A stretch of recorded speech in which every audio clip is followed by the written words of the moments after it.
വേലിക്കകത്ത് ശങ്കരന്റെയും അക്കമ്മയുടെയും മകനായി 1923 ഒക്ടോബർ 20-ന് ആലപ്പുഴ ജില്ലയിലെ പുന്നപ്രയിലാണ് സഖാവ് വി.എസ്. ജനിച്ചത്.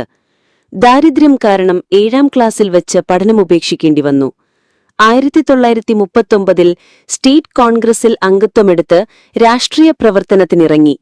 1940-ൽ കമ്മ്യൂണിസ്റ്റ് പാർട്ടി അംഗമായി. 1942-ൽ പ്രാദേശിക ഘടകം സെക്രട്ടറിയായി. 1943-ൽ കൃഷ്ണപിള്ളിയുടെ നിർദ്ദേശാനുസരണം പാർട്ടിയും ട്രേഡ് യൂണിയൻ പ്രസ്ഥാനവും കെട്ടിപ്പടുക്കുന്നതിനായി അദ്ദേഹം കുട്ടനാട്ടിലേക്ക് പോയി. അവിടെ കർഷക തൊഴിലാളി യൂണിയന് രൂപം നൽകി. കമ്മ്യൂണിസ്റ്റ് പാർട്ടി ആലപ്പുഴ ജില്ലാ സെക്രട്ടറി, കേരള സംസ്ഥാന കമ്മിറ്റി അംഗം, 1957 മുതൽ സംസ്ഥാന സെക്രട്ടേറിയറ്റ് അംഗം, 58 മുതൽ നാഷണൽ കൗൺസിൽ അംഗം എന്നീ നിലകളിൽ പ്രവർത്തിച്ചു. CPIM രൂപീകൃതമായതുമുതൽ കേന്ദ്ര കമ്മിറ്റിയിലും 1985 മുതൽ പോളിറ്റ് ബ്യൂറോയിലും അംഗം.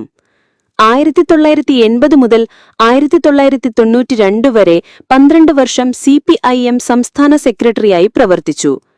1967, 70, 91, 2002, 2006 വർഷങ്ങളിൽ കേരള നിയമസഭയിലേക്ക് തെരഞ്ഞെടുക്കപ്പെട്ടു. 1992 മുതൽ 96 വരെയും 2001 മുതൽ 2006 വരെയും പ്രതിപക്ഷ നേതാവ് സ്ഥാനം അലങ്കരിച്ചു. 2006 മെയ് 18-ന് കേരള മുഖ്യമന്ത്രിയായി ചുമതലയേറ്റു. ദേശാഭിമാനി ദിനപത്രത്തിന്റെയും ചിന്താവായികയുടെയും ചീഫ് എഡിറ്ററായി ദീർഘകാലം അദ്ദേഹം പ്രവർത്തിച്ചു. 2025 ജൂലൈ 21-ന് അന്തരിച്ചു. ഈ ധീരസഖാവ് അന്തരിച്ചു.